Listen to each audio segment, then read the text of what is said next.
Fasting ചെയ്യുമ്പോൾ നമ്മൾ ഒരുപാട് മണിക്കൂറുകൾ ഭക്ഷണം കഴിക്കാതിരിക്കുകയാണ് ചെയ്യുന്നത്. അതുകൊണ്ട് ഈ സമയത്ത് ശരീരത്തിന്റെ ഡൈജസ്റ്റീവ് ലോഡ് കുറയുന്നു. ദഹന പ്രക്രിയക്ക് സമയം വളരെ കുറച്ച് ചെലവഴിച്ചാൽ മതി എന്നുള്ളത് കൊണ്ട് ലിവറിലും കിഡ്നികളിലും ഒക്കെ ഡീടോക്സിഫിക്കേഷൻ ഈ സമയത്ത് വളരെ എഫക്റ്റീവായിട്ട് നടക്കും.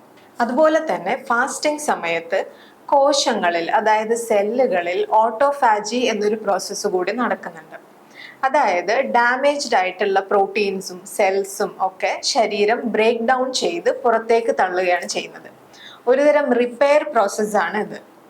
ഇതും നമ്മുടെ ശരീരത്തിന് ഹീലിങ്ങിനും റിജുവനേഷനും ഹെൽപ്പ് ചെയ്യുന്ന ഒരു പ്രോസസ്സാണ്. നമ്മുടെ ശരീരത്തിലെ ടോക്സിൻസ് കൂടുതലും ഫാറ്റ് സെൽസിലാണ് സ്റ്റോർ ചെയ്യപ്പെട്ടിട്ടുള്ളത്.